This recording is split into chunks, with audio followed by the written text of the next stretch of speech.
Are you feeling on edge about the protection accorded to your stock trading activities? Does the fast-paced, overwhelming amount of data and information of stock market trading worry you?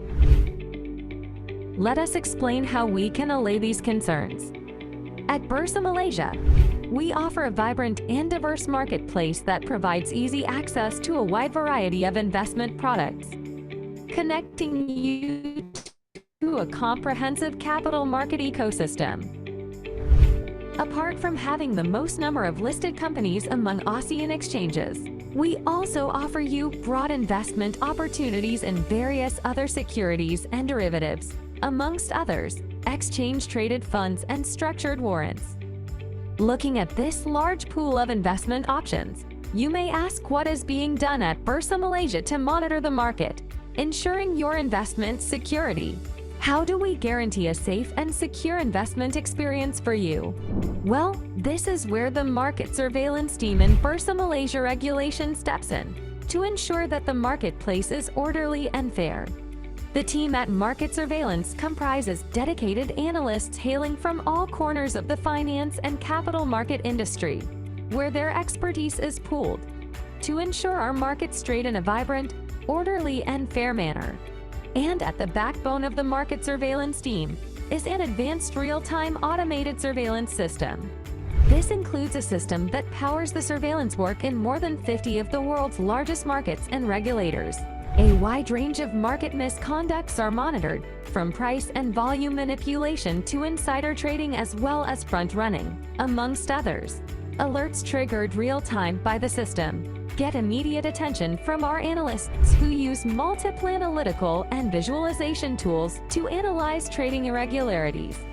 Should suspicious trading be found, preemptive actions such as explanation of our observations will be undertaken with the affected brokers, so that swift rectifications can be made to curb escalation of these activities. If the irregular activities are more serious in nature or the errant parties are recalcitrant, an investigation report will be prepared for possible enforcement actions. After a brief understanding as to how market surveillance operates to safeguard the integrity of the marketplace, let us look at what is done to ensure timely disclosures by our listed companies. Quality and timely information that investors receive are crucial in the world of trading, and market surveillance is a big promoter of efficient price discovery. Therefore, in the event a stock shows and explain large price movements coupled with high trading activities, we will issue an UMA query, short for Unusual Market Activities query, to the affected listed company. The UMA query is a disclosure tool used to prompt the affected company to inform the public of any internal developments which may affect its share price. Given the rise of investment gurus and advisors on social media and chat rooms in the investment circle, surveillance has increased its attention on these forums to monitor their activities. To safeguard your investments, we urge you to be aware of the credentials and reliability of these advisors and obtain investment information from reliable news sources, and also through Bursa Malaysia's website on bursamalaysia.com. Bursa Malaysia has in place strong surveillance capabilities through our advanced surveillance systems, as well as a dedicated team of analysts, so that you are assured of a transparent, secure, and efficient marketplace for your investments.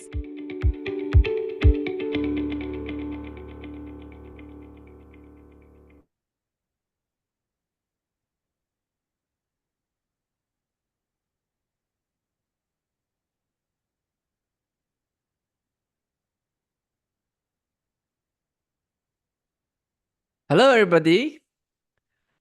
Welcome to this webinar brought to you by Bursa Malaysia and managed by our company, LifeChamp.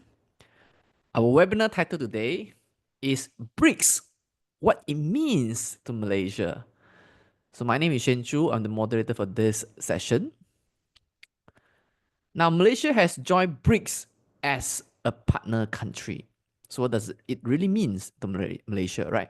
With all the shifting global dynamics, new alliances forming around the world, so there's a lot of stake for a small country like us. So how will Malaysia adapt to these changes, and what opportunities can we seize in this evolving global landscape? So today we're going to explore Malaysia's position on the world stage and how does the future hold for our economy, industries, and trade relations. Now, in this webinar, our disclaimer here is that whatever we share in this session is only for educational purpose. So in no way that we give any recommendation for you to buy or sell any listed securities that we mentioned here. If you decide to make any investment decisions, you are solely responsible for all your investment risk. Allow me to briefly introduce our speaker today. He is a full-time investor, author, and trainer. He has almost 30 years of investment experience in Bursa and 14 years of investment experience in foreign markets such as Hong Kong, Singapore, Nasdaq, New York Stock Exchange, ASX, and also London Stock Exchange. He is a best-selling author of Invest in Foreign Shares and Invest in REITs. He has also published 3 ebooks, which is Global Economic Collapse, 2003 and 2004, and Chinese Astrology and Global Trends with Evelyn Tan. He also recently published the book Unlock Your Wealth Potential, which Evelyn Tan, which is available in major local bookstores and other platforms. His area of expertise includes geoeconomics, geopolitics, and broad sectors in the resource industry and REITs. He has 8 years of experience teaching retail investors in local stock as well as global stocks. Academy-wise, he graduated from National University of Singapore in 1989. So it's none other than Mr. PC Wong. PC, good evening. How are you today? Hi, good evening, Shane, and thank you all who are logging into this session. All right, so we can't wait to hear about your perspective for Malaysia's stage, Malaysia position in the global stage through joining BRICS as a partner country. So over to you, PC. Okay.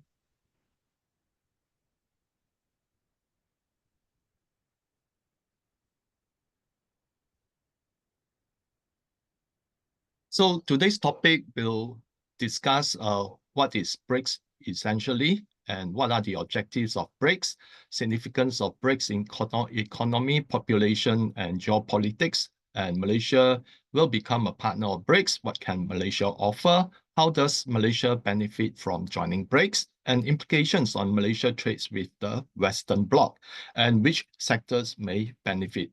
Now, before we go into BRICS, I think here we'll need to draw some historical lesson.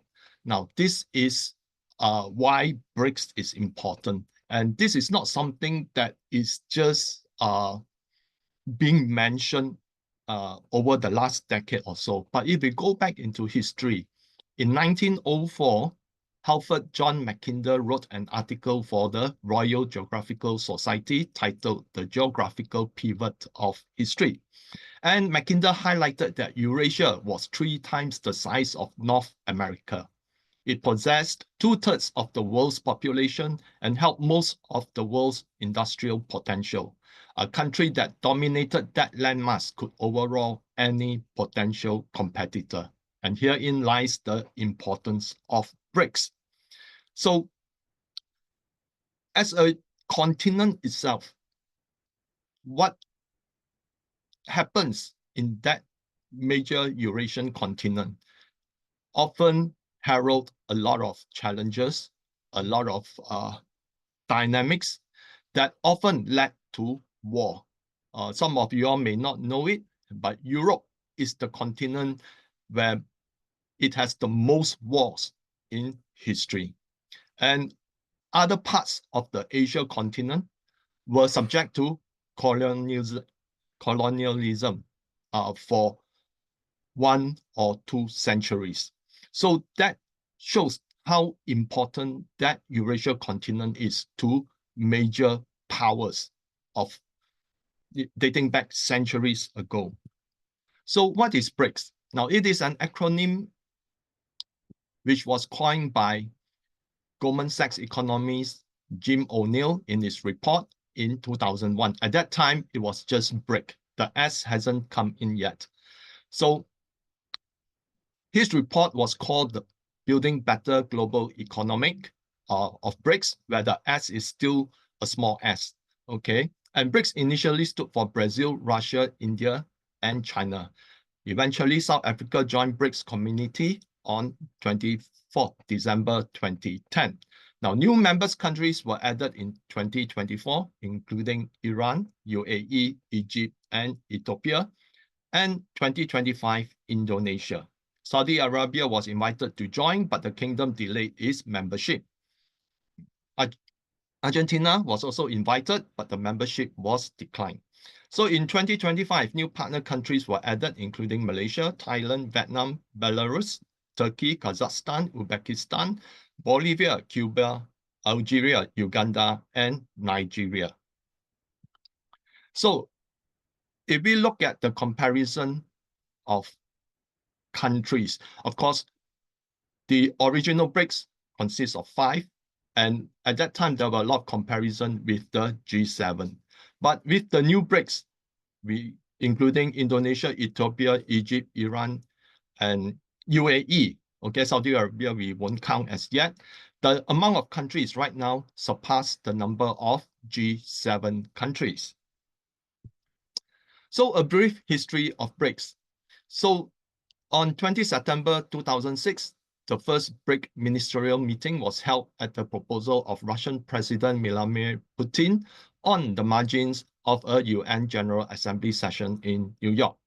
The meeting was attended by foreign ministers of Russia, Brazil, and China, along with India's defense minister. They expressed interest in expanding multilateral cooperation. Now, BRICS is not a military-driven alliance. It is purely for economy. On 16 May 2008, Yekaterinburg hosted the BRIC foreign ministers meeting at Russia's initiative. Following the meeting, a joint communique was issued reflecting common stances on topical global development issues. Another important step was taken on 9 July 2008 when Russian President Dmitry Medvedev met with Brazilian President Luiz Inácio Lula da Silva. So India Prime Minister Manmohan Singh and Chinese President Hu Jintao on the sidelines of the G8 summit in Tokyo, Japan on the Russian initiative. So the Russian initiative actually on hosting the BRIC on 16 June 2009, and following that, a document was issued, a document of statement outlining their shared objective. Now, this document set forth the goals of BRIC to promote dialogue and cooperation among our countries in an incremental, proactive, pragmatic, open, and transparent way. It emphasized that BRIC cooperation not only serves the common interests of emerging market economies and developing countries, but also contributes to building a harmonious world of lasting peace and shared prosperity. Additionally, the document outlined a common approach to addressing the global financial and economic crisis. Now, if you look at the date, it was on 16 June 2009. The global economic crisis actually happened in the years of towards the end of 2007 and throughout 2008. So South Africa joined BRICS community on 24th December 2010. So what are the objectives of BRICS? So this is the joint statement, again, a repetition, but it is important to know that since then, BRICS has continually evolved, okay? And in many countries, eager to join the BRICS community. And herein, we will explore why. So one of the key things is that a lot of countries are very worried of the long arm of the US law, where the US can weaponize the US dollar to enforce compliance among nations. Failure to comply may result in sanctions or tariffs imposed by the US government. Additionally, the US could restrict a country's access to the US dollar, effectively preventing it from trading with other nations. Beyond these restrictions, imposed sanctions can further pressure a country into submission. And these measures are aimed to preserve the US dollar hegemony. So you can see that as long as countries among themselves are subject to sanctions or tariffs, they will eventually try to find cooperation among themselves. And why is the protection of the US dollar hegemony is so important? Now, international trade is done in the US dollar. And why the US dollar plays an important role, not only to international trade, but more essentially to the US. because the US can print a lot of money, okay, can print a lot of dollars, and insist that trade is done in US dollars, so that the US, despite the heavy money printing, never had a very severe inflation, except the one that happened in 1970 to 1980. Now, before 1971, the US dollar is backed by gold. So throughout the period before that, there is no severe inflation other than during the Second World War. But subsequently, after the US removed the backing of the US dollar with gold, inflation started to rise. So that was when Henry Kissinger went to Saudi Arabia and insisted that oil to be traded in US dollar, so that in exchange, the Saudi Arabia kingdom will be protected by US military. And henceforth, the petrodollar is born. So what happened is that as long as countries traded in US dollar, the US can print as much as it's like, buy goods from via the US dollar. And because the countries trade in US dollar, they need to hold US dollar in their reserves. So these reserves, if you hold so much US dollar, these reserves are then recycled to the US, into US treasuries. So US treasuries are bonds that are issued by the US government, and that allows the US to incur tremendous debt without really experiencing severe inflation. Any country that prints a lot of currency will immediately be labeled as very weak, okay, and then would see inflation skyrocketing. And that's why you will see a lot of countries during the last 5 decades or so, they have bouts of hyperinflation. Most recently, like in Egypt, Turkey, in Venezuela, you know, so all these countries doesn't have access to all these countries, okay, they try to print money to stimulate the economy, but it doesn't work in that manner. Okay, much more so countries like Iran and Venezuela are subject to sanctions and were prevented to have access to US dollar for trade.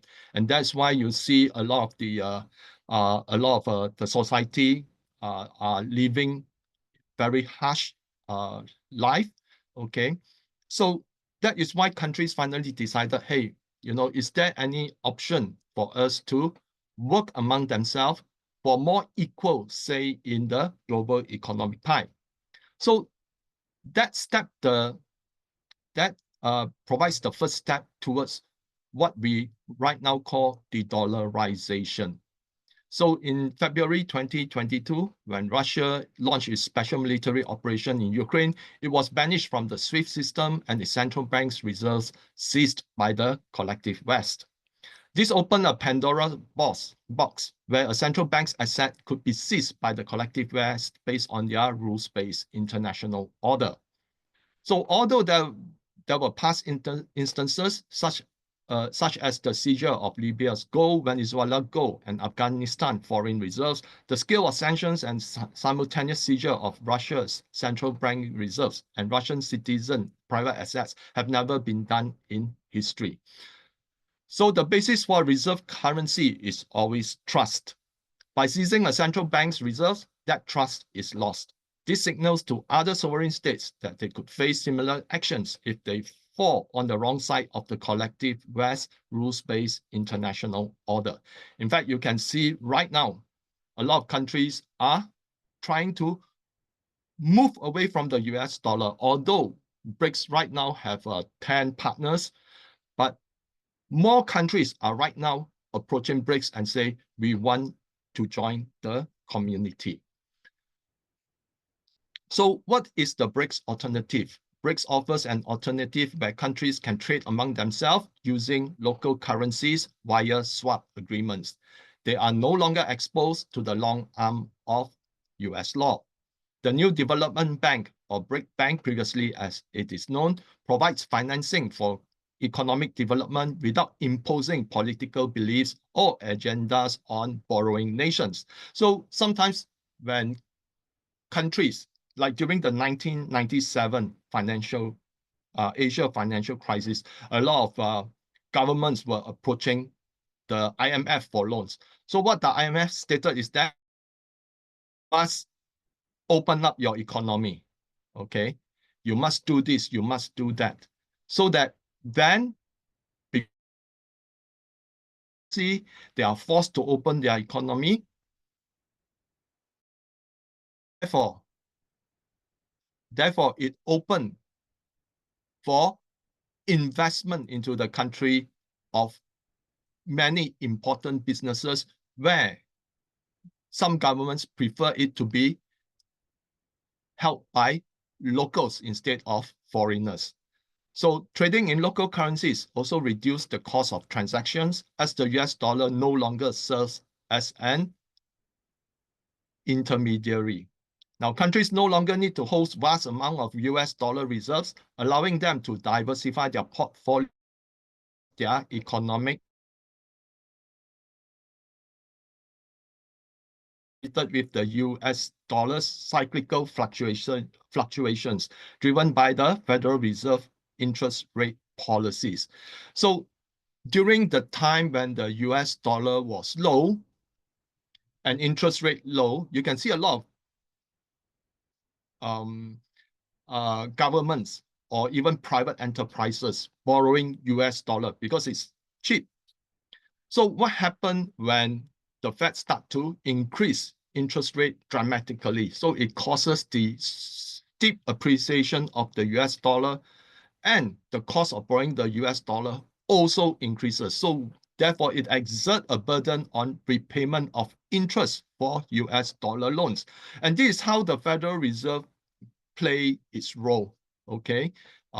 Because during the up and down cycle of the economy, they will cut interest rate, and when inflation interest rate borrowing on the low, eventually have to pay a much higher value US dollar, and on top of that, higher interest for refinancing. So if, let's say, countries are able to trade among themselves, that risk is also avoided. So what is the significance of BRICS? Now, BRICS today has a combined population of 3.5 billion people, nearly half of the world's population. BRICS have a combined GDP by PPP of approximately 41.4% of the global GDP by PPP. Now, previous years, a lot of people like to associate how strong a country's GDP is by looking at the nominal GDP. So if we look at the nominal GDP, then, US is the richest country in the world. But if we look at the society right now in the US, they are not enjoying the best of their lives, okay? Because US average population lifespan have actually fallen down, okay? And on top of that, there's the Gini coefficient, which measure the gap between the rich and the poor have actually widened tremendously, okay? And US middle class is being decimated. And just recently, the number of homeless people in the US have reached another record high. So, or to that extent, sometimes people like to measure by using GDP by capita. So those are actually very outdated metrics. And more recently, we see financial institutions such as the IMF and World Bank start to exert the importance of GDP by PPP, because $1 US that is spent in Malaysia may have more purchasing power than a US dollar that is spent in the US. Likewise, in other countries as well. So that is why there is a change of perception in how GDP is to be calculated. And according to a report by IRIS, published on 30th May 2024, BRICS with Saudi Arabia accounts for 43.1% of global oil production and 44% of reserves, as well as 35.5% of global gas production and 53% of reserves. So if you recall back the earlier statement by Mackinder, then you realize why the Eurasian continent itself is so important. And just for sharing, among the top global oil producers, 5 of them are actually from BRICS, if we include Saudi Arabia. Okay, so in terms of food commodities, BRICS produces 42% of the world's wheat, 52% of its rice, and 46% of its soybeans. BRICS Plus holds a dominant position in the production and global reserves of key critical metals, such as platinum group metals, rare earth elements, precious metals, iron, nickel, and copper. In fact, the world's largest platinum group metals producer are Russia and South Africa. Okay, the rest are very small producers. So nickel is actually, Indonesia actually holds the world's largest nickel deposit. So if we look at the top 10 countries,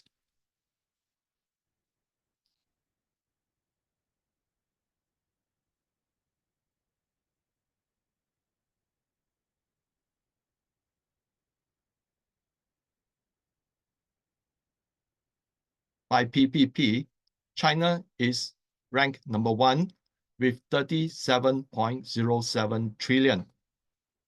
US is second, and based on its economy of 29.17 trillion, India at 16.02 trillion, Russia at 6.91 trillion, Japan at 6.57 trillion, Germany at 6.07 trillion, Brazil at 4.7 trillion, Indonesia at 4.66 trillion, France at 4.36 trillion, and UK at 4.28 trillion.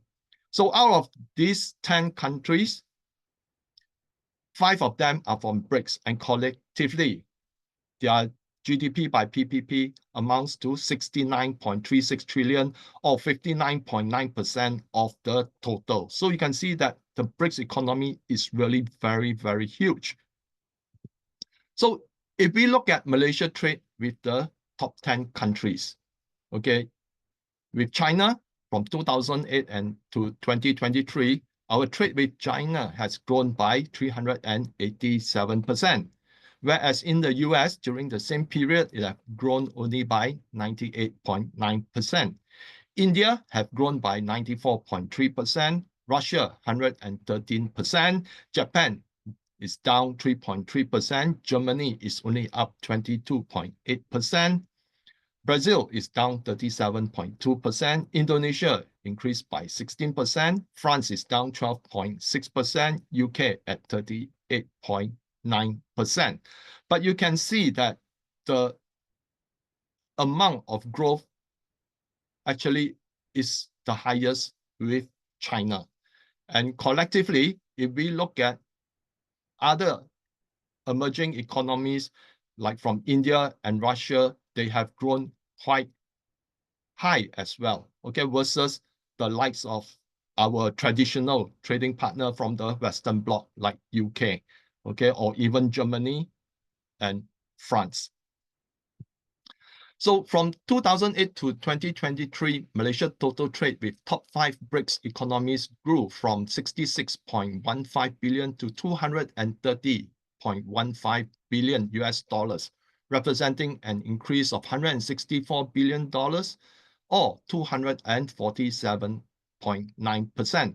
At the same time, total trading with remaining non-BRICS countries grew from 102.93 billion to 146.78 billion, representing an increase of 43 billion, or 42.9%. So you can see the great discrepancy, okay? As BRICS continues to expand and develop, it will play an increasingly vital role in Malaysia's growth prospects. So what can Malaysia offer? Malaysia can offer the following expertise. I think Malaysia is very, very well known for its Islamic finance development. So countries in Central Asia, Africa, and Middle East could provide opportunities for Malaysia to support the growth of Islamic financial institutions. Many of these countries are poised to join BRICS community in the future, either as member countries or partner countries. And Islamic financing for construction. Islamic finance can also pave the way for Malaysia developers to participate in the construction projects via Islamic financing. And in terms of oil and gas collaboration, with 5 BRICS members countries among the world's top 10 oil producers and gas producers, Malaysia's expertise in the sector could help forge joint development of oil and gas fields in both member and partnership countries. Agricultural and commercial crops, Malaysia have a well-established agriculture industry, particularly in the oil palm and rubber industry. Through the BRICS Plus partnership, Malaysia can contribute to the development of commercial crops in Africa and South America. So another key thing is that the largest areas of population growth anticipated in the future would actually come from Africa, South America, as well as in Southeast Asia. So Malaysia is also one of the world's top semiconductor producers, ranking 6th globally, according to a report published by Media on 13 November 2024. So Malaysia also has a mature ICT and electronics industry. Therefore, Malaysia can help other BRICS nations and partners develop their semiconductor, ICT, and electronics industry. Now, developing the semiconductor industry may pose a bigger challenge because of a very wide sanctions that is being enforced by the US, okay, against countries which the US does not want to see those countries leapfrog in terms of technological advancement. Okay, but I think in certain electronics and ICT, maybe, okay, have better potential. So being the chair of ASEAN would allow Malaysia to bridge the gap between the two global communities, i.e. ASEAN and BRICS, to enhance cooperation. So there's a lot of things, a lot of multiple roles that Malaysia can play. Okay. But what are the challenges confronting Malaysia? Inevitably, Malaysia's participation in BRICS Plus economies could be hampered by the US. And the US is always on the lookout for countries which violate its sanctions. So like recently, we have news that US sanctioned 6 Malaysian firms for breaching embargo on Russia. So the US is actually trying to impose its sanctions through several levels, okay? And that can actually hamper some of Malaysia's ambitions. The effort by the US could hamper the entry of Malaysian companies into countries such as Iran and Russia, both of which could offer tremendous opportunities for Malaysian companies to participate in their development. For example, Iran has a very huge population. Their industry is very their industry capacity is very low, okay? But it is also a very oil-rich country and gas-rich country, which can actually open up avenues for Malaysian companies to participate in its development. So that is why, on the longer-term plan, it is one of the key ways is to move away from the US dollar and do currency swaps so that the extent of the long arm of the US dollar is being mitigated. And on top of that, I think as we move forward, there will be some restructuring in the global financial system where several of the BRICS countries right now are embarking on a tokenized a trade that is based on a tokenized currency, okay? Although it's not widely being implemented, there are right now talks to how to actually, one way to avoid sanctions and all this is to have a is to tokenize the trade so that, you know, it's all withhold from the US administration. So for example, trade between Russia and Iran, they are looking at how to tokenize their trade. Okay, China already has a digital renminbi currency, and other countries are looking at ways as well. Because if let's say these countries do not tokenize, okay, their trade, okay, which means everything is in a private ledger, then it can, you know, it can be thrown upon by prying eyes. Okay, so that over the next few years, we may see the emergence of more currencies that are tokenized, so that these countries can actually evade the detection by the US administration. So how does Malaysia benefit? Now, invariably, the BRICS community will continue to grow to include more countries. And this was published by TASS way back in 2023, where more than 40 countries expressed interest in joining BRICS, and 22 among them having already submitted official applications. So there are countries that want to get out of the economic rut that they are in.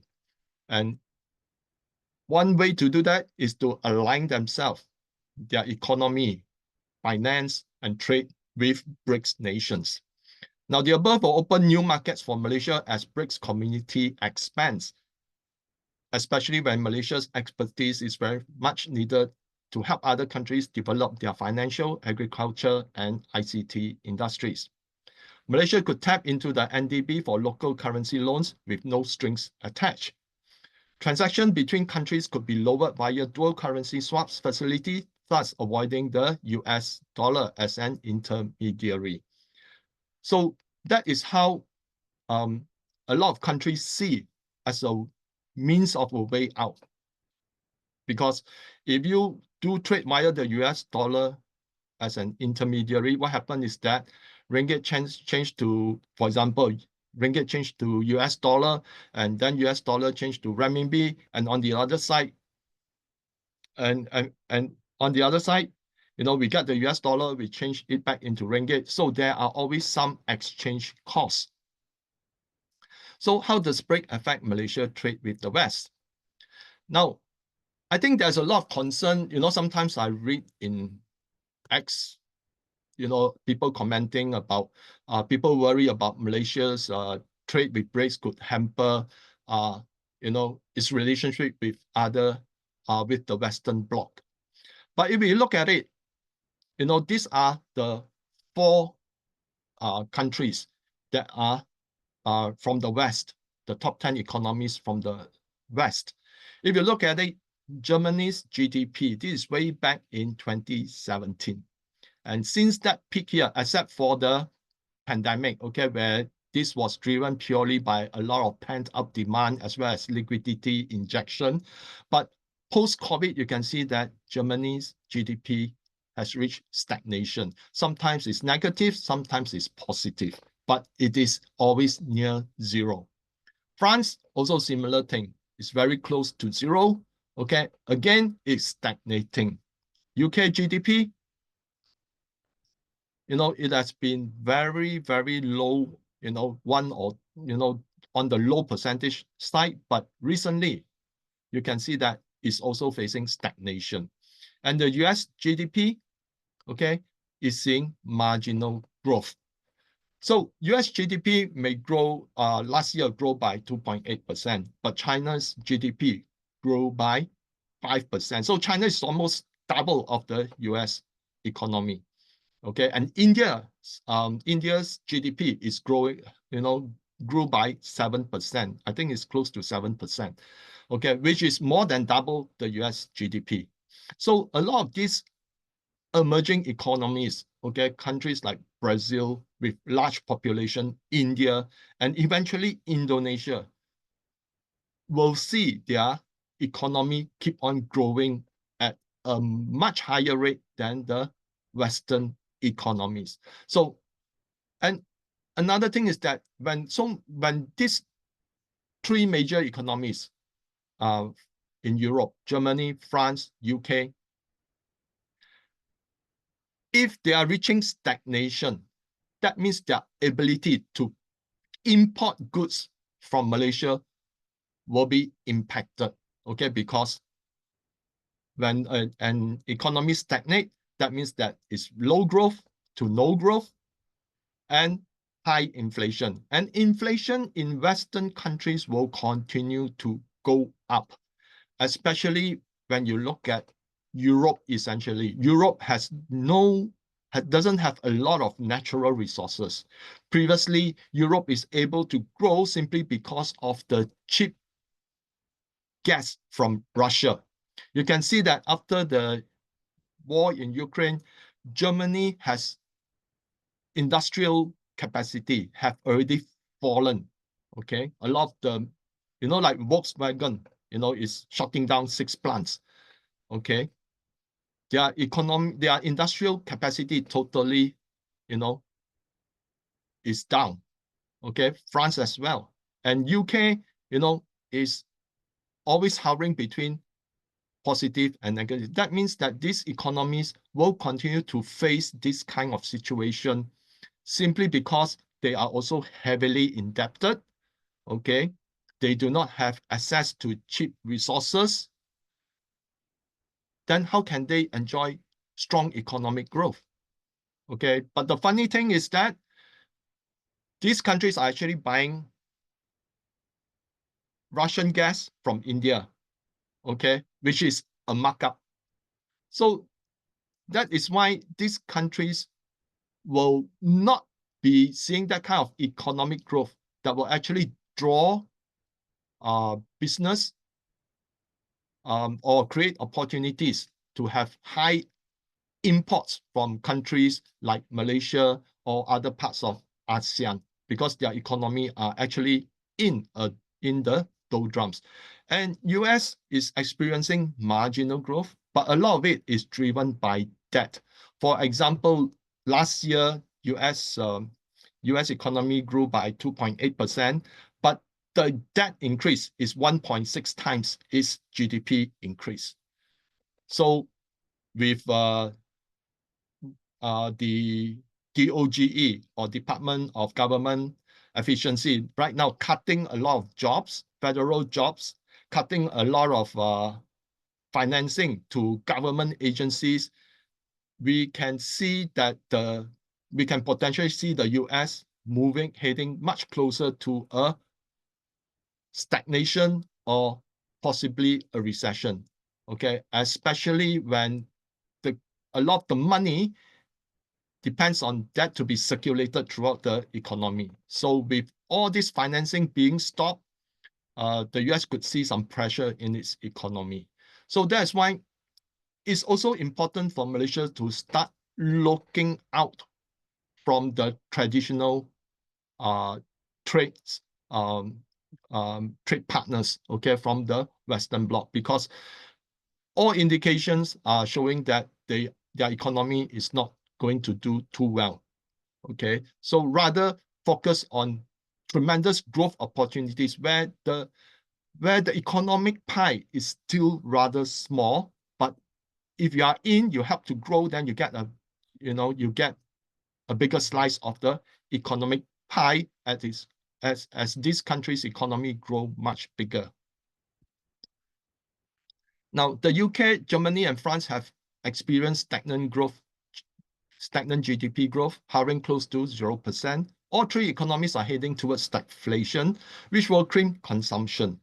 Europe is undergoing deindustrialization due to the unbearable energy costs. As a result, Malaysia's trade with these countries is likely to remain sluggish in the coming years. It is crucial for Malaysia to seek out growth opportunities among BRICS nations and partners while expanding intra-ASEAN trade.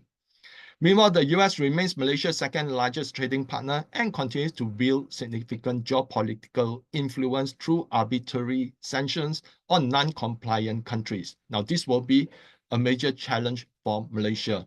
I think this is the part where Malaysia needs to negotiate its participation, okay, in the BRICS quite diligently, okay, to avoid undue scrutiny or actions to be taken.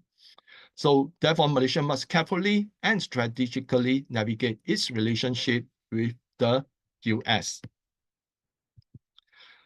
So the other thing is Trump reciprocal tariffs. On 11 February 2025, President Donald Trump announced the implementation of reciprocal tariffs impacting trade with all US partners. It's like how much you tax how much duties you impose on your imports from the US, we will do likewise on yours. So in response, other trading nations are expected to impose similar tariffs, potentially affecting Malaysia as well.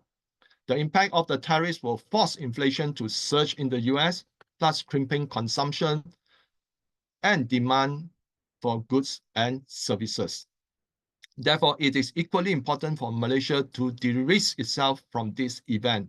This is where BRICS matters in mitigating the risk of a global trade war. So which sectors will benefit? Now, this is just some of my own conclusion, okay, provided that Malaysia is able to go in and pave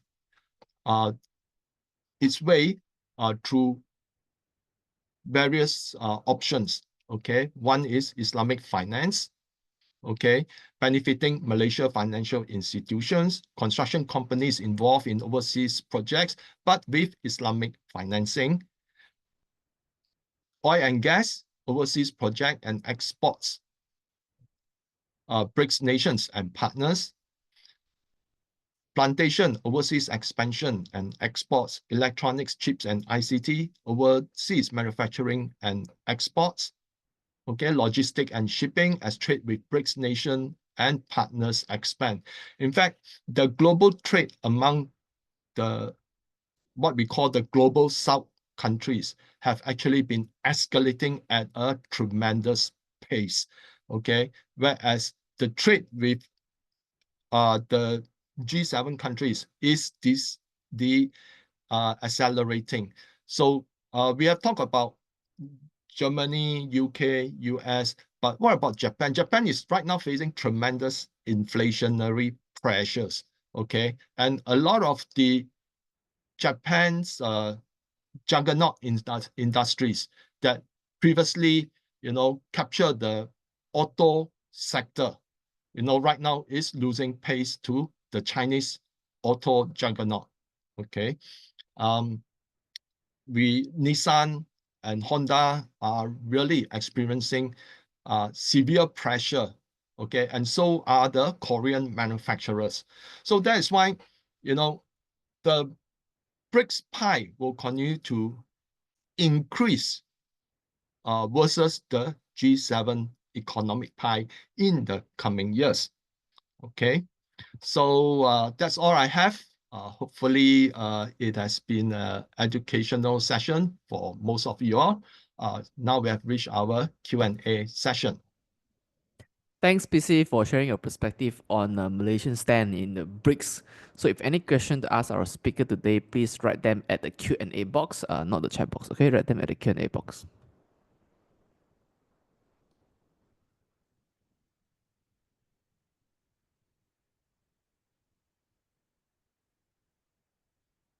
Okay, so the first question I have on my screen is from Kennedy. So his question is, how does currency swap arrangement work? Okay, like I mentioned just now, if you do trade, okay, in US dollar with, let's say Malaysia trade with China, Malaysia need to buy US dollar. Malaysia need to buy US dollar before importing from China. So likewise, China would need to buy US dollar if, let's say, it wants to import in Malaysia. So what can be done is that if, let's say, the currency swap is done, okay, the trade can be either Malaysia sell to China using ringgit, or the renminbi. So sometimes this renminbi could be, if Malaysia wants to sell to China, but Malaysia say that the trade will be in renminbi. So what can happen is that Malaysia then swap ringgit to renminbi directly, okay? And then China would then get the renminbi. So sometimes there may be excess renminbi. And what can be done is that this excess, if Malaysia have excess renminbi, for example, Malaysia trade with China, Malaysia export to China, then Malaysia, instead of requesting for ringgit, it can request for renminbi. So if Malaysia have that renminbi, what can be done is that it can be used to pay for infrastructure projects done by Chinese companies and then pay them in renminbi. So in this way, it also help to maintain a balance, okay, of payments between the two countries. Hope this answer your question. All right. So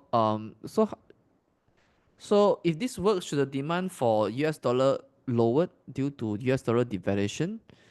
And if so, then why is the US dollar is still very strong? Okay, first, there are two things. Number one, the US dollar tracks the US Treasury yields, okay? So if, let's say, the US bond yield is high, naturally the US dollar will be high, okay? Because that is a psychology that is inbuilt into the system. After so many decades, okay, the perception never changed. If US bond yields goes up, then naturally the US dollar will go up. But the other thing is that some of you might say that according to the SWIFT data, US dollar is the most widely used currency in global trade. Now that is according to SWIFT. SWIFT never report whatever transaction that is done through local currencies via the Chinese chips. Chips means Chinese chips is CIPS, okay? So that is a cross-country payment system that is paid in local currency. Iran also have its own local currency. They also have something similar like SWIFT, okay? But it's all local currency. So does Russia, okay? And just to share with you, Russia has managed to de-dollarize almost 100% of its trade with China. And one of the things is that all these transactions that is in platforms that are not reported to SWIFT has been steadily increasing globally. Okay, so the US dollar will forever track the US yield. But you can see that if you think that the US dollar is strong, how come gold value in US dollar is at a record high? If we want to go back all the way into history, since 1913, the creation of the Federal Reserve, the US dollar actually has devalued by more than 98% versus gold. So this is what is transacting. We only see currency movement, okay? But the real value, okay, lies in measuring against gold. So hope that answers your question. All right, thanks, PC. So the next question is by Daniel. So would the BRICS trade impact our Bursa stock market in overall? I As a think local investor, which sector should we pay attention to? that if we have to watch for the signal from the government. If Malaysia is making inroads into certain into certain corporation, okay, or private enterprises investment into certain countries, then that would be a signal. Like I say, right now we are in a situation where I think although a lot of companies are very eager to break into the BRICS bandwagon, but they are also doing a lot of due diligence because they are also concerned about anything that could impact, that could result in a sanction and such, like what happened to the 6 Malaysian companies by operating in Russia. So I think which companies or which I have outlined the potential sectors is whether these companies will eventually move in based on my anticipation.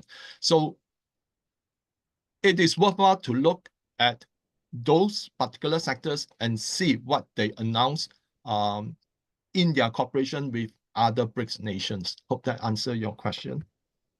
Thanks, PC. So we have the next question from Suhaidi, who asked this question. So most of the semiconductor E&E industries export to the West. So how will joining BRICS influence positively? I think one of the key thing is that you may not necessarily be directly exporting to certain countries, okay, especially those on the US backlist. But for a lot of countries, okay, like let's say those that are off the sanction list, I believe that they are going to move up on the technology ladder. So for example, everyone was talking about open AI and suddenly DeepSeek comes in, okay, DeepSeek comes in and then everything is free. So suddenly a lot of countries that is not on the technology map, they realize that how DeepSeek has actually revolutionized the technology sphere. So these countries will also want to look at how can we harvest the computing power. Okay, so that the computing power is not monopolized by the US or China. Even countries who want to actually improve the application of AI into their economies, then that gives reasons for Malaysia to export, okay, our products to them if they want to build out their, let's say, data centers. Okay, it may not be cheap, it could be consultancy, or it can also be how to start from the very basic. Okay, hope that's answer your question. All right.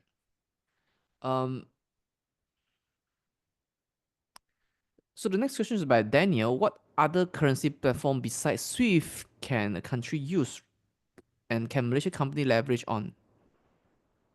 Right now, it is all through individual countries having their own exchange system. For example, I mentioned China have chips. I think the Russia have MIA, if I'm not wrong.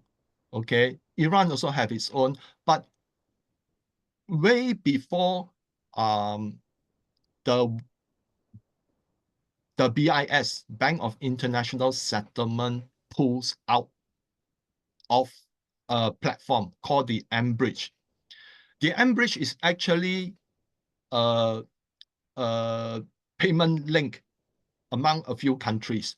I think it was set up by Thailand, UAE, Hong Kong, and another country I can't recall. So that mBridge was supposed to be a platform where BRICS countries can actually do trade outside the US dollar.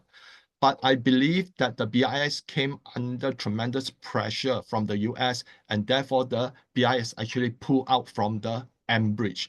Whether I think the mBridge could still be a viable platform because it can link to multiple countries, okay, where they can do transaction in local currencies. When it was tested, I think a few years ago, it actually managed to do transaction during that testing period amounting to a few $100 million. So I believe that the mBridge project may not be dead, but it could be happening without participation from the BIS. So if let's say the mBridge becomes the viable platform, then we can see more BRICS countries adopting to the mBridge. But so far, I've not come across further news other than that the BIS decided to opt out of the system. So hope that answers your question. All right. So you know that China and India are in BRICS, right? And we also know that these two countries don't get along very well. So we have this question from Mahalingam, who want to ask you about your view. I think based on recent uh, discussion, okay, between China and India, I think they are finally working on something to improve the cross-border relationship. I think one of the first gesture is that they should pull out some kilometers away from the border so that they would not be in contact with each other. And I think that like recent visit of Modi into US, you can see that Trump has tried to play an upmanship versus the India Prime Minister. And I think to a lot of people watching it, it doesn't sit well with the Indian nation. Okay.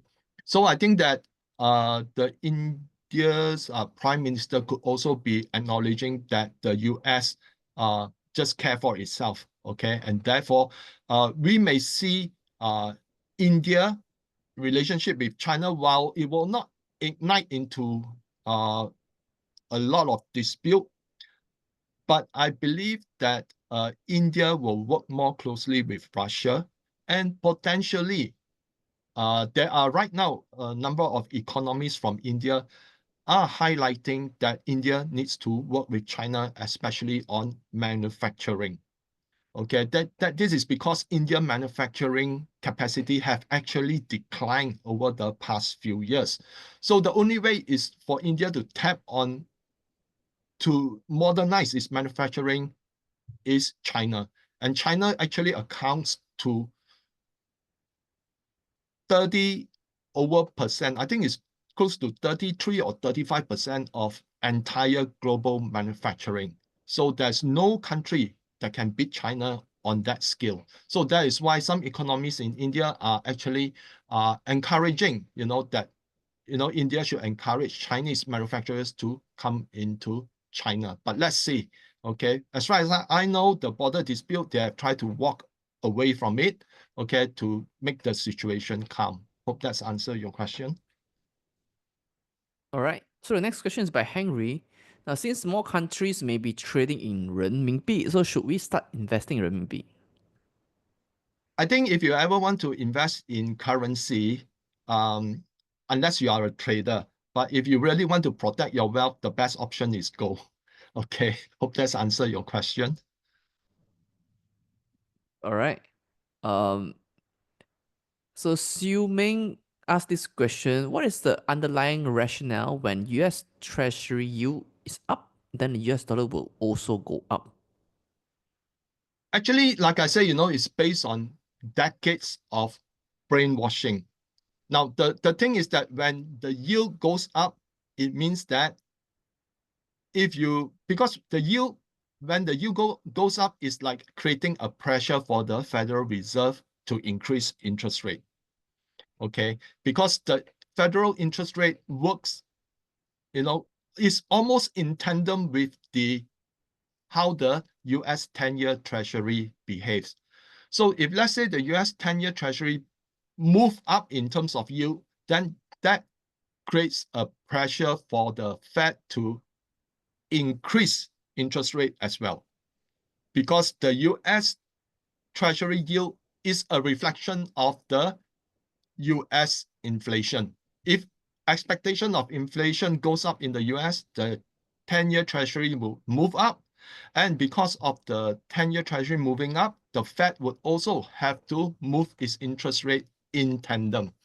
So if let's say that is happening, the market believe that since the Fed will be moving in tandem with the 10-year Treasury, then they will likely increase interest rate, then might as well convert my investment into US dollar and buy and put it in the savings, or use that US dollar to invest in bonds.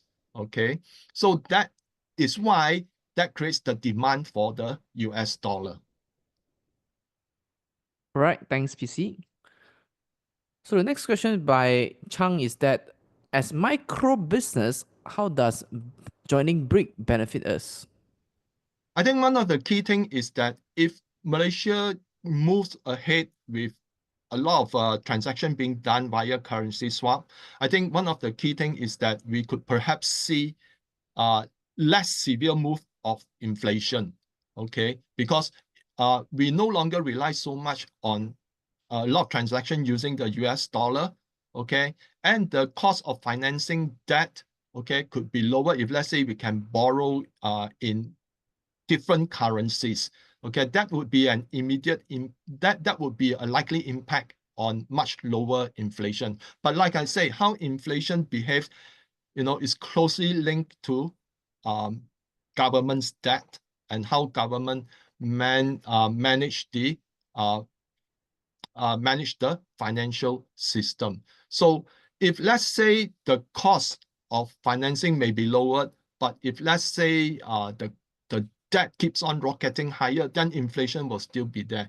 But to the layman, if let's say there's more trade is done in local currency, then there's less reliance on the US dollar, especially when the US dollar can be very volatile. Sometimes it may keep going up because of the inflation right now in the US. Then, to the layman, we no longer need to rely on the US dollar, and therefore the trade, okay, could be done much more in local currency and benefit the general population. Provided, okay, that is goods not imported from the US, but imported from elsewhere through local currencies. And I think right now, ASEAN among themselves are also looking at trading in local currencies. So let's say Malaysia trade with Indonesia, trade with Thailand in local currencies, then the likelihood of impact on inflation would be much lesser. Right. So the follow-up question is that why last year Malaysian ringgit performed badly against the US dollar, and would our participation mitigate Malaysian ringgit risk?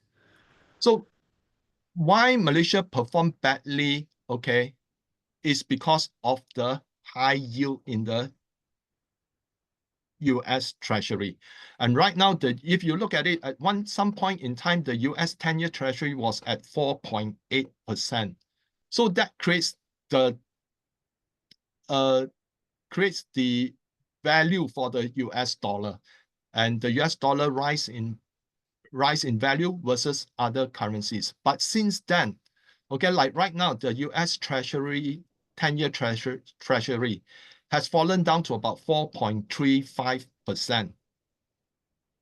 You can see that the US dollar has weakened as well. At one point, okay, it is I think close to one. You have to, if you want to keep track the behavior of the US dollar, don't just look at US dollar and ringgit, but look at the DXY, okay, which is the dollar index. So if the DXY moves up in tandem with the US Treasury yield, then that means that likelihood the US dollar will appreciate in value. But since then, the US Treasury yield has fallen. We can see that the ringgit versus the US dollar is no longer at 4.6. Right now it's sitting at close to about 4.41 or 4.42. Hope that's answered your question. Kennedy would like to ask this question. So is BRICS a trading bloc, or it is a cooperation? So how could Okay. BRICS effectively challenge the Western economic blocs on international financial system? Now, BRICS, for most part, is actually a trading bloc. It is nothing to do with any bloc alliance and such. But BRICS is significant because it is showing the way that you need not be a bloc to reap the benefit of global trade. Okay, so it is like, throwing out the book that is written by the West on how economy or trade should be done. Okay, but BRICS now is showing to others that as a community, we can work for the common good of our countries. So that is the most important thing. You need not be a certain bloc to impose sanctions and tariff against other countries to benefit economic growth. And that is the most important question, most important point that BRICS is driving. Hope that answers your question. So is BRICS moting the commodity-backed currencies to challenge the US dollar? I think there are conflicting views, okay, whether BRICS should have its own currency. But if you look at what all the central banks are doing globally, one thing is common. They are actually accumulating gold, okay? And recently, the US is importing a lot of gold into the US. So there's a speculation that there could be a gold revaluation so that it boosts up the price of gold, because this may sound quite ridiculous, but in the balance sheet of the US government, gold as per ounce basis never changed from 1971. It is still entered in at $42 or $43 per ounce. So the thing is, US right now is pulling in a lot of gold from the world into the US. And that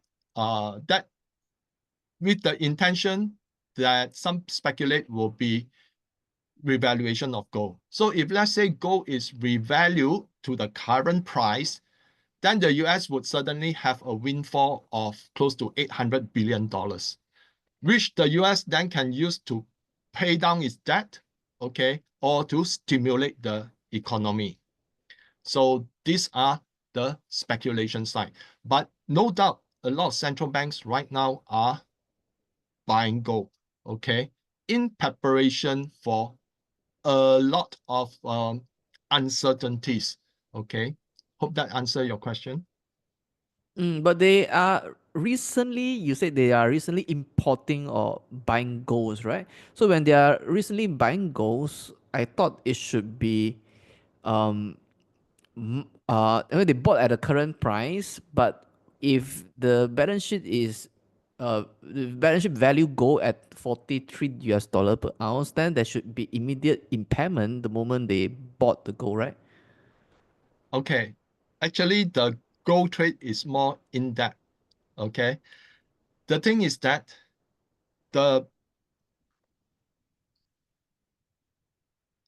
there's a lot of trade, okay, that are driven by paper derivatives, okay. So what happened is that a lot of all these were done much earlier. So the thing is that when they buy, okay, yes, that price may be but it's not, how to say, sometimes it may not be the US government that is buying, okay. So what it does is that it wants the pull in the gold and then have the gold stored in the US. You know what I mean? Through all the paper derivatives and so forth. So there's also, borrowing of, like, the LBMA. Right now they have shortage of gold. So it doesn't mean that the LBMA may be buying gold to sell to the US dollar, to sell to the US government. What the LBMA is doing right now is they're borrowing gold from other central banks to shift to the US. Okay, so what happened is that when all these things start to clear up, there's only one thing that's happening. Gold will keep on going higher because there's not enough gold. So if they buy, let's say not necessarily today, but weeks ago, if the gold price continue to go up, it will still create additional value. Okay, and there's a lot of talks that one of the way to get out of it is to quickly revalue the gold. So the thing is that gold in the US dollar is valued at 42 or 43. That sits in the balance sheet, but a lot of people know that the US doesn't have the gold. Okay, so whatever that is moved into that can be revalued higher, but all others that is bought at whatever price will be put separately. Okay, but the most important thing is to how to revalue that 42 ounce so that it create a huge windfall. So it may be the banks that are buying, okay, but then the US say you must store over here.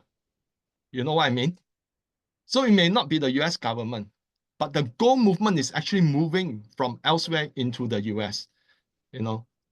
So there's a lot of shenanigans in the global gold market, okay? But we can't go into full detail here. All right. Thanks, PC. The next question is from Mahalingam Pakiri. Since our trading with China is huge, will we head towards the direction like Sri Lanka took, which is towards bankruptcy? Okay, I think first of all, this is a Western-driven narrative, okay, that is used to badmouth the BRI. You can go into any website, you go and look at Sri Lankan debt, not from the US, all the newspaper media from the Western side, but different channels that actually explain the Sri Lankan debt.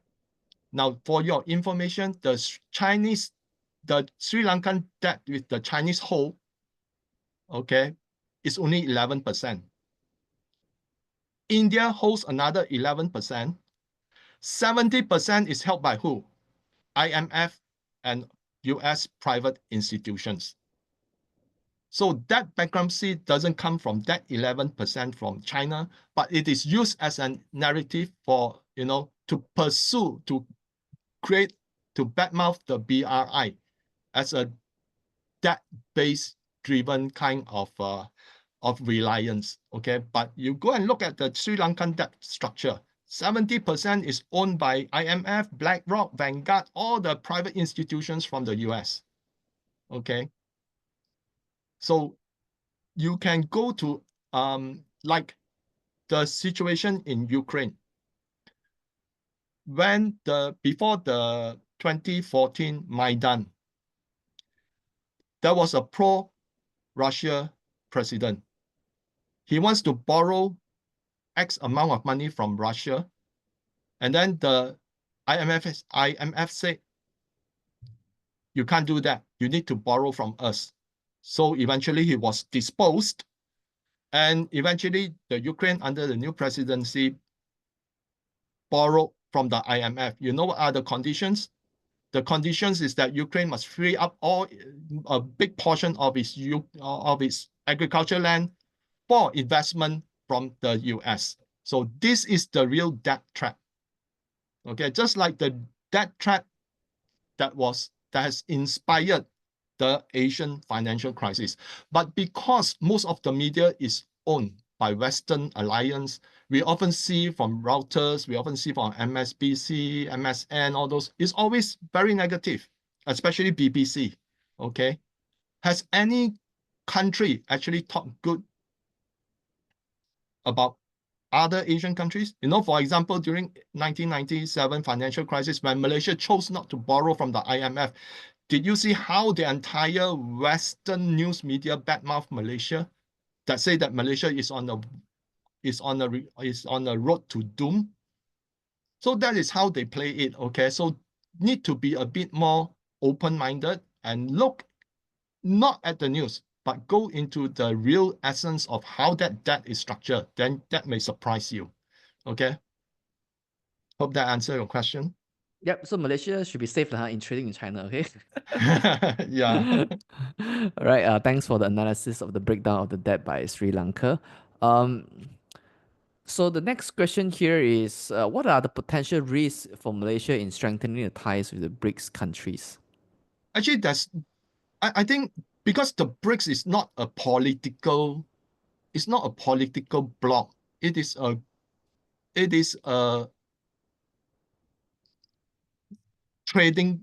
a trading corporation entity.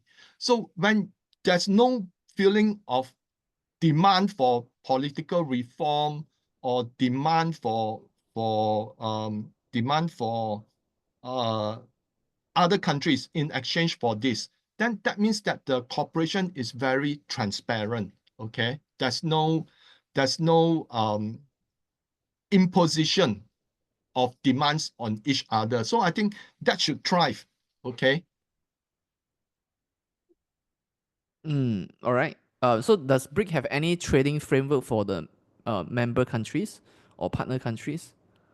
I think that, like, because it's not a block, okay, like the EU, it has this list of requirements, okay, but these are actually, as a community, Malaysia has the option to talk directly with Iran, or talk directly to Russia, or talk directly to India without needing approval, let's say from China.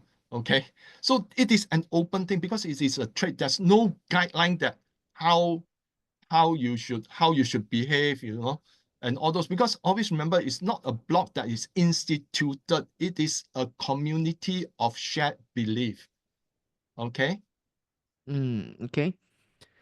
So what is the status of current Malaysian membership? Have we applied for a full membership yet, pending for their approval? So in your opinion, should we actively seek to become to join BRICS, and what steps should we take? I think it is most important. I mean, I can only provide my own opinion. Okay, I'm not part of the government. I'm not speaking on behalf of the government, but I think as a partner first, I think it plays well into Malaysia scope, because Malaysia then can start experiencing baby steps on how to actually um, how to actually build up the relationship among other countries, among other partners, to eventually decide whether Malaysia wants to join BRICS as a full member or not. Now, just for example, the Kingdom of Saudi Arabia was invited to join BRICS, but they declined. But that doesn't stop investment from China going into the Kingdom of Saudi Arabia.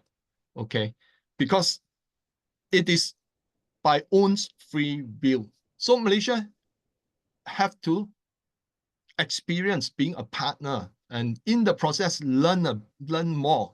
Okay, and if let's say one day Malaysia decides to become a full member, then perhaps the government may think that the time is right to do so. But I think getting as a partner is the right option. Also, because the BRICS community, the main BRICS members have already said that there are so many applications, we cannot allow everyone to become a member until we finalize a lot of things. Now, hidden inside those statements are some very important meaning. For example, okay, what if they say that we can't accept any more new members until we have a full-scale trade settlement system? That could be the reason, okay? Because they have hinted that we cannot have so many bilateral, one country have so many bilateral swaps with so many other countries. But what if we have a common system where the swaps can actually happen, okay? And it's all on a platform. So I think that's one thing that they could be working on, which is why I think that's the aim of the mBridge. But until that platform is ready, I don't think the major BRICS partners would be readily accepting so many new members into it. Hope that answers your question. Yep. So have we applied to be a full member yet or not yet? That is upon invitation. Or whether yes or not, I've not come across it, but I believe that Malaysia has shown interest to want to join, okay, and therefore was accepted as a partner. Because I think during one of the BRICS summit in Russia, the Russian already stated we are not going to allow many new members in. So that itself is already a statement that they are not going to send out invitation. Okay, you can apply, but you need to be invited first. The other thing is that they settle for partners instead, because they feel that it allowed time for them to get used to the BRICS community, okay, to see the benefit, okay, because there's I don't think they are ready to have so many members until they have a proper trade settlement system that that works for everyone. All right. So, um, what will Trump do to avoid de-dollarizations, and how will that impact BRIC countries? So he say anyone who wants to de-dollarize, he will impose 100% tariff law. But I think whatever it is, it's only going to spur inflation in the US. Okay. You must understand, US have lost its, China's manufacturing capacity is more than double the US in terms of manufacturing capacity. But what China manufacture is a lot of goods. And most of what US manufacture are actually weapons.